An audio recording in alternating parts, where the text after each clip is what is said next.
G'day punters, welcome to the Sydney Preview Show. The meeting is at Rosehill this Saturday. It's just a standard meeting, lots of benchmarks and all that sort of good stuff, but in a way that might actually make things a little bit more entertaining to do the form for. I'm joined as always by Mark Shean and Mark Rhoden. Mark Shean, I'll start with yourself. There's a little bit of rain forecast there on Saturday, but it doesn't look too threatening at this early stage.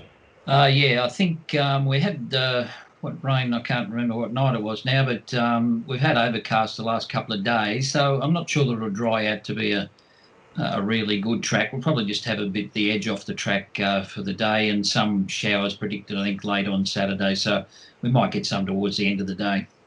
Okay, and Mark Rhoden, the rail in the 4 metre position, bit of a north-easterly, I think it is forecast, northeasterly. Are you expecting any particular pattern at this early stage doing the form? I'd prefer to be in the front half of the field and fence or running line. That would be my first cut at it, yeah. Okay.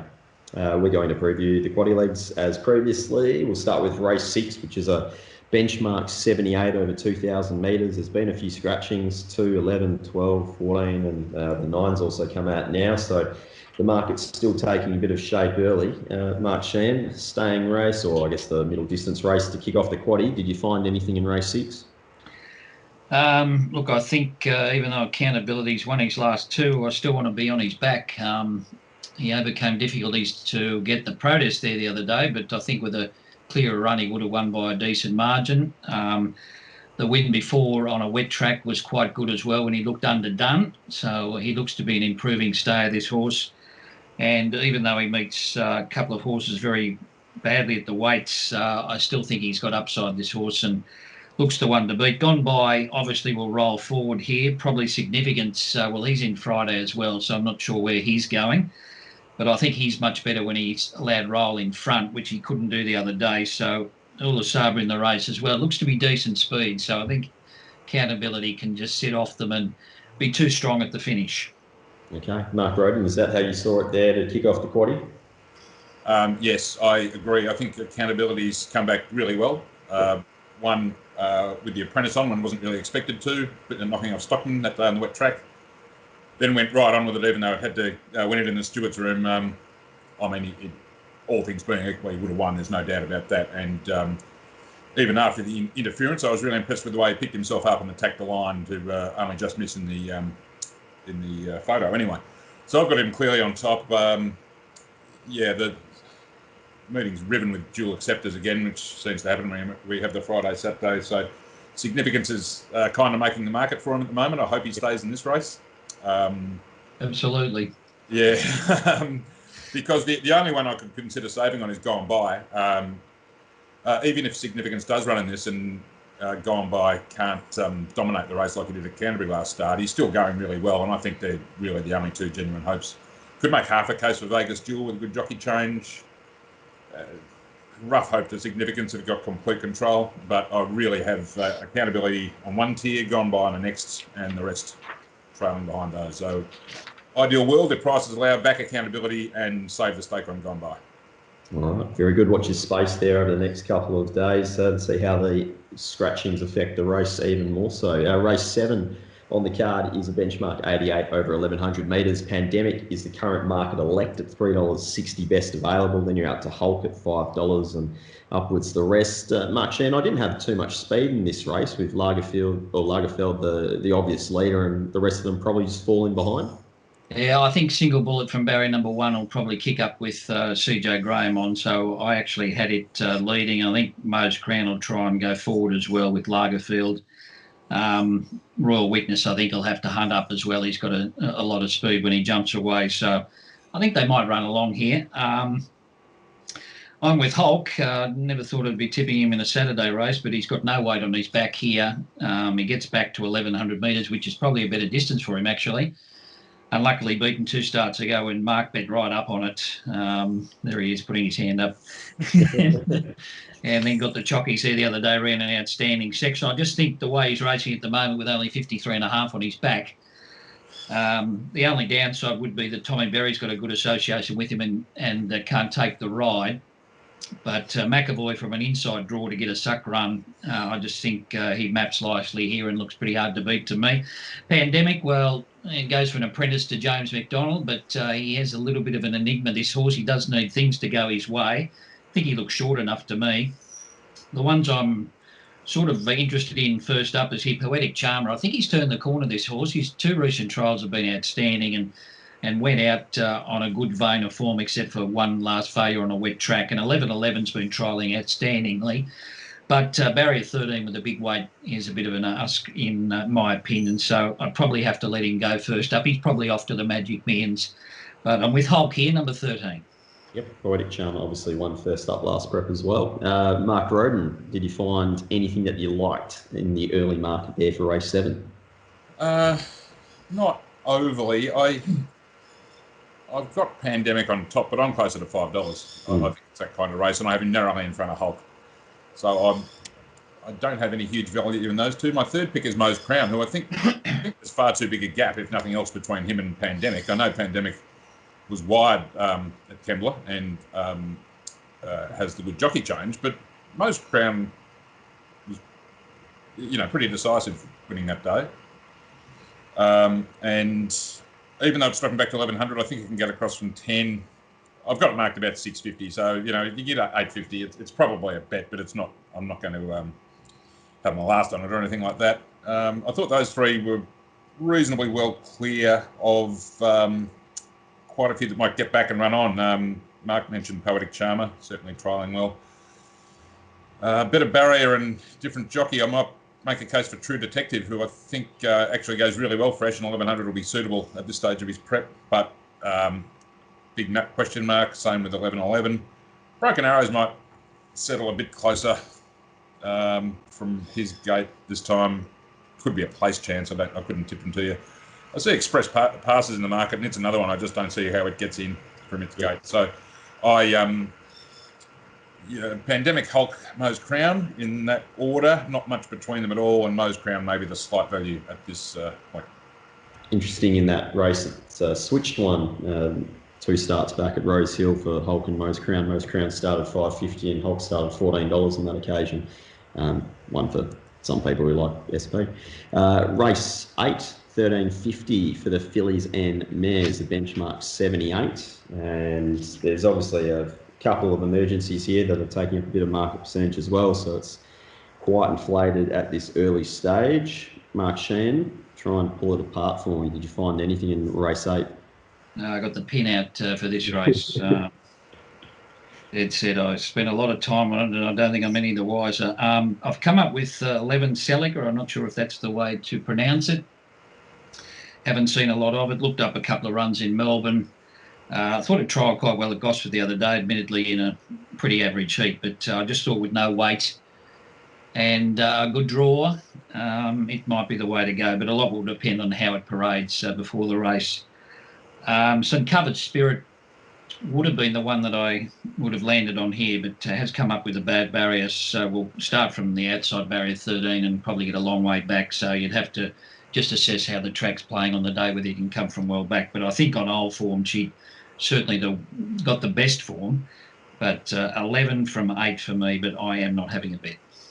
Yes, the 11, again, another horse that won and in a pretty decent form race in Melbourne first up last prep, but it's obviously had the stable change, so it's difficult to read how much into that. That's up for debate. Mark Rhoden, who did you have on top and what price? Yeah, I mean, what's going to depend on what actually takes its place in this field. We've got, I think it's 13 and 5 emergencies, so over a quarter of the horses we're dealing with aren't going to be there, which will change the map and other things. I came up with 2 without great confidence, but I think Turnstile going okay, probably still some upside, maybe.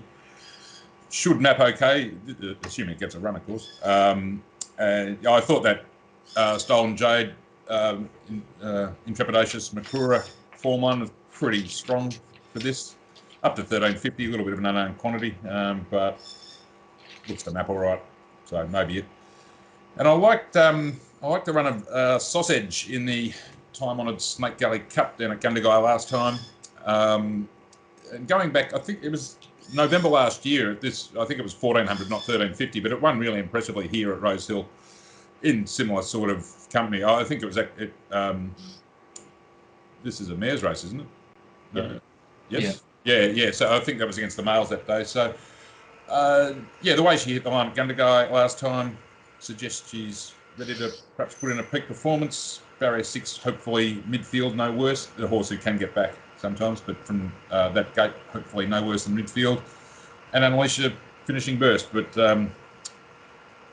probably wasted too much time talking about it, to be honest with you. There was a bit of market support on that day when it beat Mapmaker. That's right, yeah.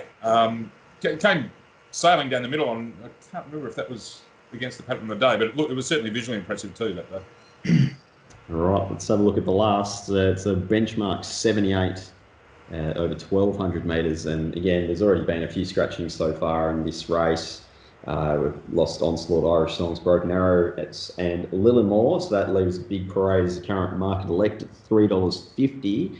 Mark Shean, there looks to be a good amount of speed drawn out wide here.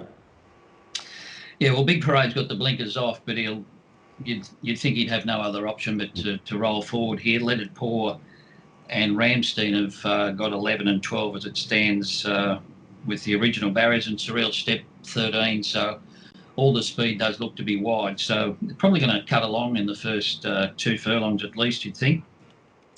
I'm with Dunbrody Power here. I was very impressed with her run at Kembla, where she got into an awful spot, and that early speed I think will play into her hands. Hopefully she can be a little bit closer in the run than she was last start. I think she can be about midfield. And she's got that electrifying turn of foot the last 400 metres. So I thought she was a good bet here, number 10, Dunbrody Power, putting in 12 Ramstein as the danger. Okay, very good. Mark Rhoden, to finish off the card at Rosehill. Have you found anything there?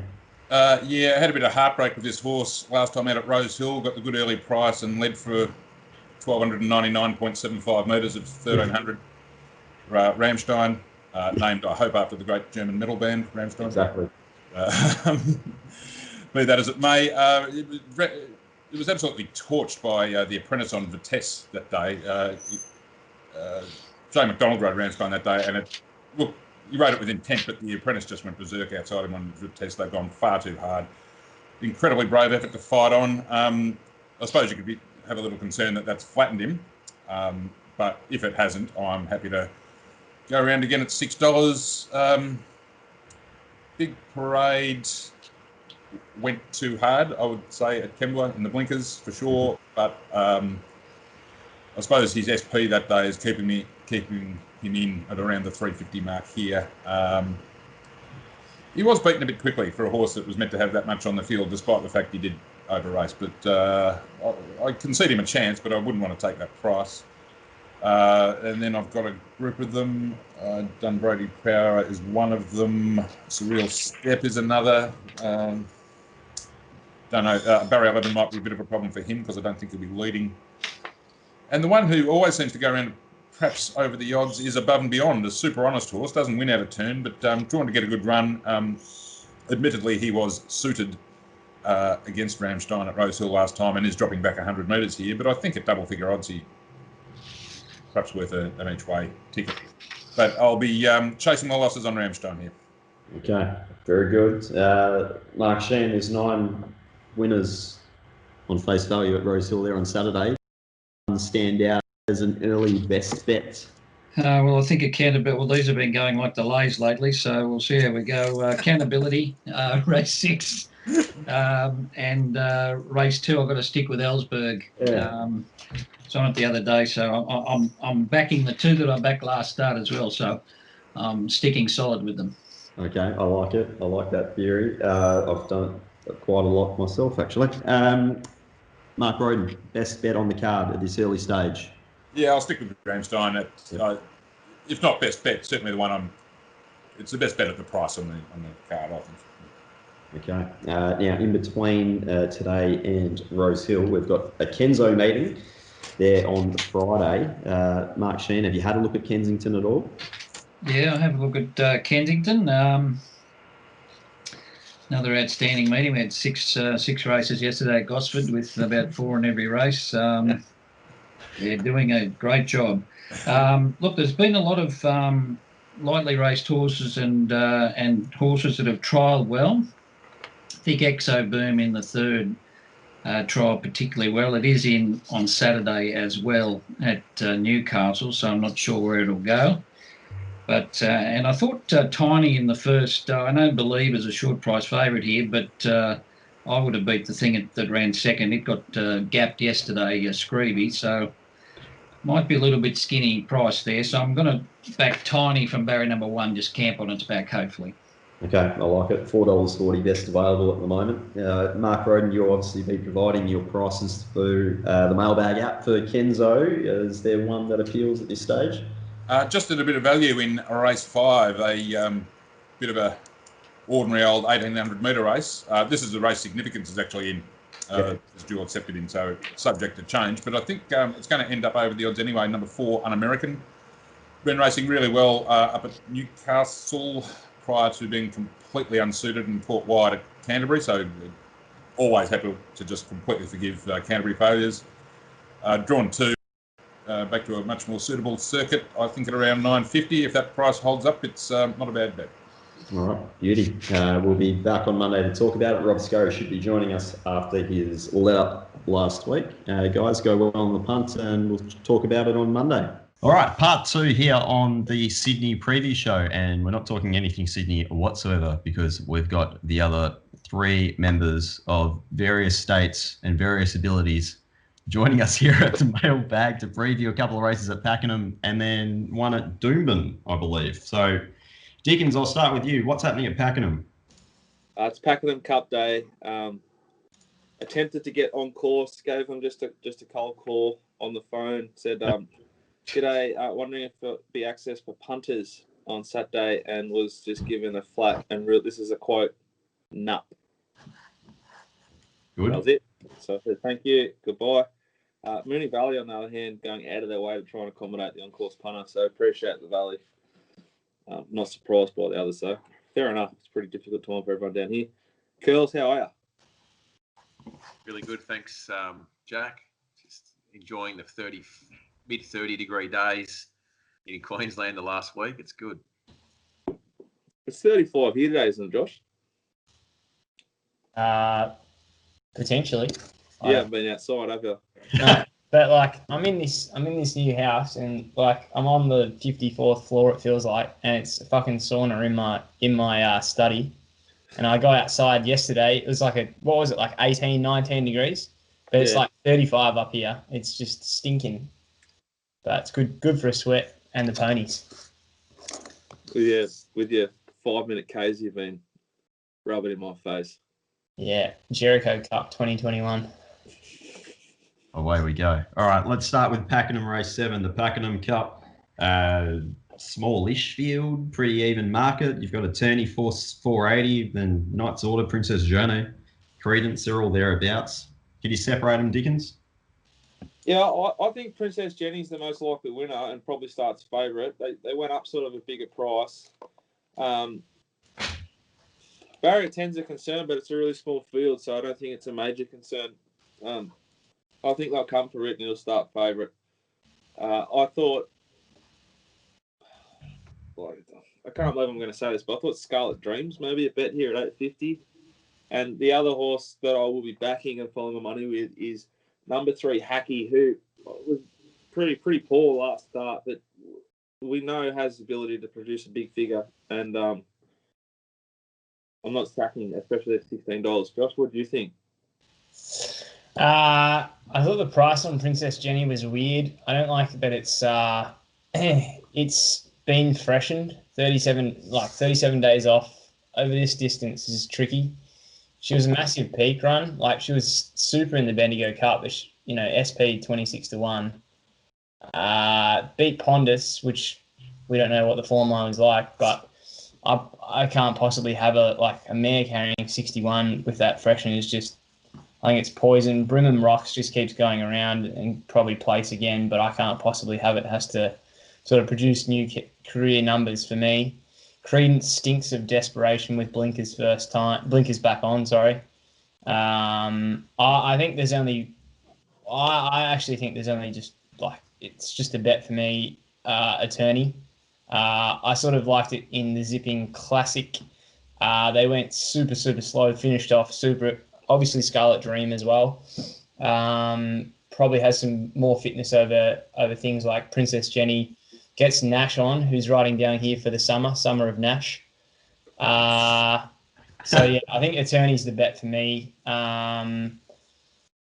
Northwest Passage potentially interesting, but yeah, I just thought that was the most interesting at odds. But yeah, probably just Attorney for me if I'm playing.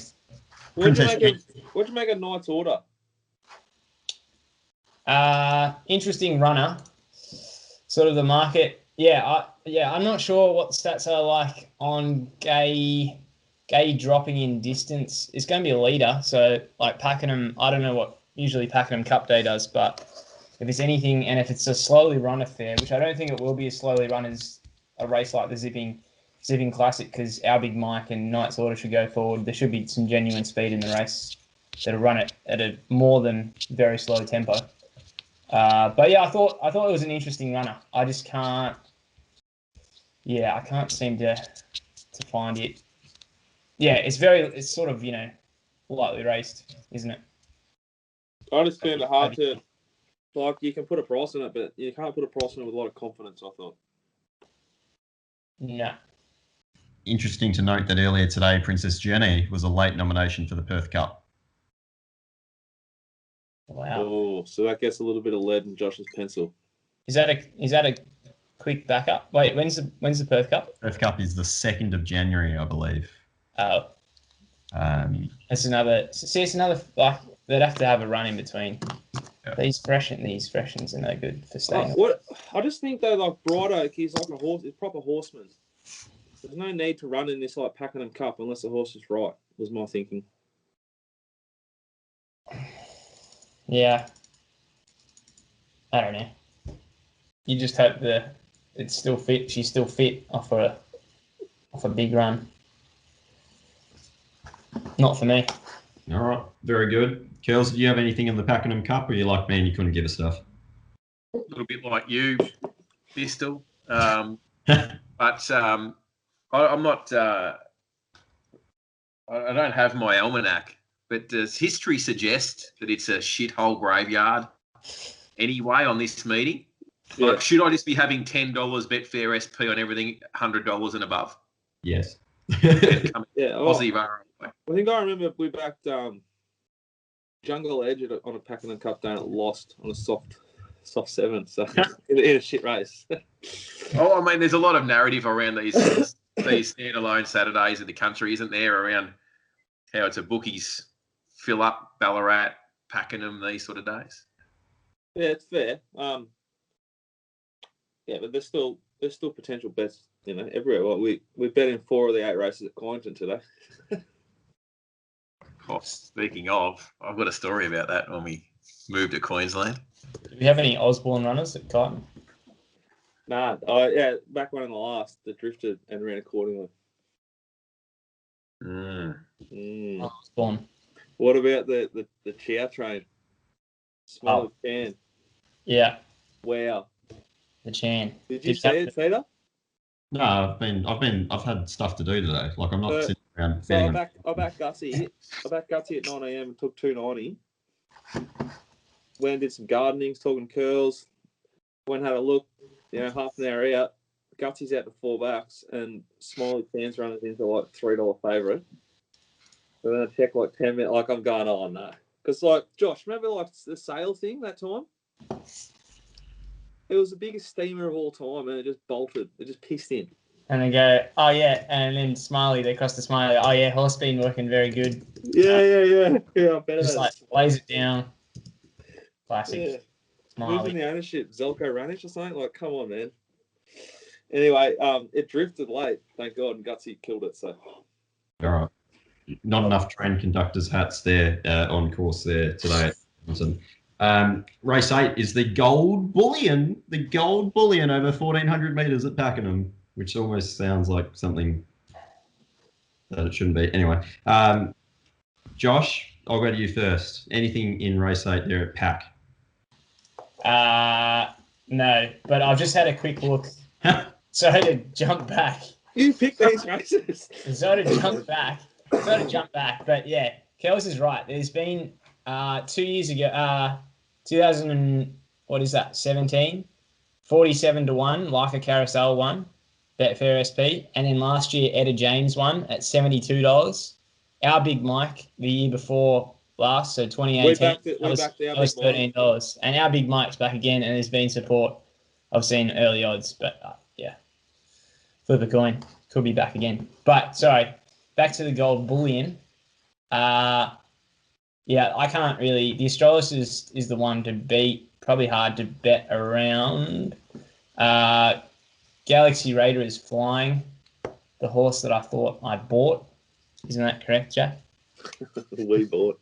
How's a little Paro somewhere, and he's bought one off Mitch Beer again. He's got like him and Matty Clark, your man Curls, and our man Jackson have got about 16 horses all up with Mitch Beer. He thought he bought Galaxy Raider, and what did we buy? Global Sanction. Global Sanction. It was our ticket to the Valley on Friday night. Mitch Beer, I saw put a sneaky nomination in. Did he? It's going to run against Night Witches. Night Witches would have dead set or maybe lapped it. But we would have been in the Valley. Yeah, be a result. Bit of jump around. Yeah. So you're betting here? No. No, not a go. Not confidently. I think Astrologist will win. I think $3 is good odds. I thought I'd find like Ocular maybe, or even Mosh Music Fresh. I think the only other like sort of overs in the race is the 3 Galaxy Raider, who was pretty good 21 days ago. I think suited to Pakenham, provided it races the last 2 or 3 times. Rail is off, they get off and they run on. That'll suit Galaxy Raider. It's a big long straight. But I just think the Astrologist ticks every box. It's got the big figure. It's got the SP profile. Looks like almost a moral here. All right, good. Curls, what are we looking at Doomben? We have a group race on Saturday at Doomben. Yeah, true. I think it's race 8. Sorry, I was flicking listening to you boys there. Race 8. It's the George Moore Stakes. Okay. So I took some. Just happened to be down the tab today. Something a little bit out of the ordinary on a Thursday. Not really. There's a couple of horses I got tipped at Kyneton from Jack. Whatever that thing was, Gutsy. And then there's a bit of mail getting around for some shorty in the next race. But started with V. Anyway, so I've taken both of those in a multi. This little bit of cash multi, kept feeding a few tickets through into race 8 for Hard Empire, win and place. Oh, 650 and 250. So I've got it going for a troop of monkeys. So hoping for a result here. So this is like the rematch, or a barrel of monkeys. This is like the rematch. Remember we spoke about Jonker winning first up for Tony Gollan, recorded an enormous figure. Off the trial. Off a big trial,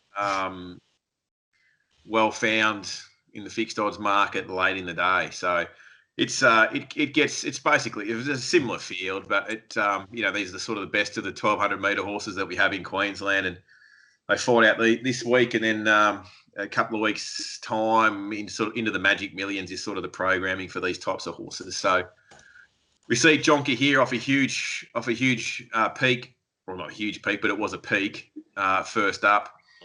Question is whether he can do it again. Look, he led from a wide gate, winning on debut, and was never getting beaten.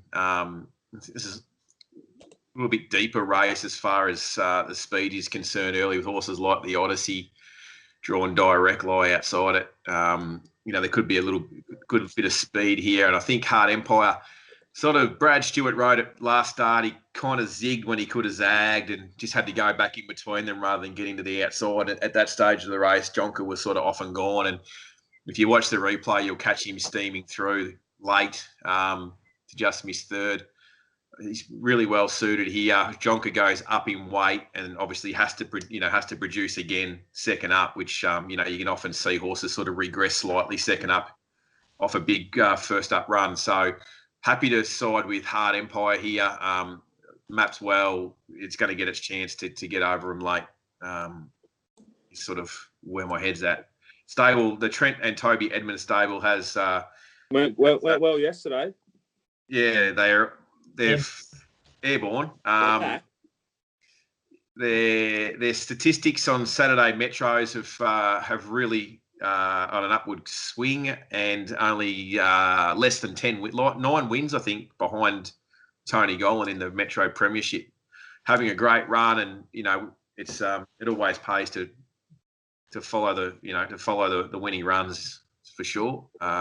Not always follow it, but you'd rather be on a winning run than a losing run when you're coming into backing a stable, obviously. So I think those two will be the hardest two to beat, and I just think that there was a little bit too big a price discrepancy between them early on, and even today at $6.50 is still a bet. I think it starts $4 ish, and I think it'll be in the finish for sure. All right, beauty, guys. Good luck for the weekend punt. We'll be all around the joint with the mailbag as per usual. Ascot, Group 1, Kingston Town Classic. Who is that? I'm going to side with Too Close to Sun one more time. I think strong horse on speed. God, it looked like the winner last start, didn't it? We were on, I know, but it gave those two good kicks of a good hard leader. But they kick like that when they hold on, and it's Pike. Yeah, exactly. So, I'll follow it up.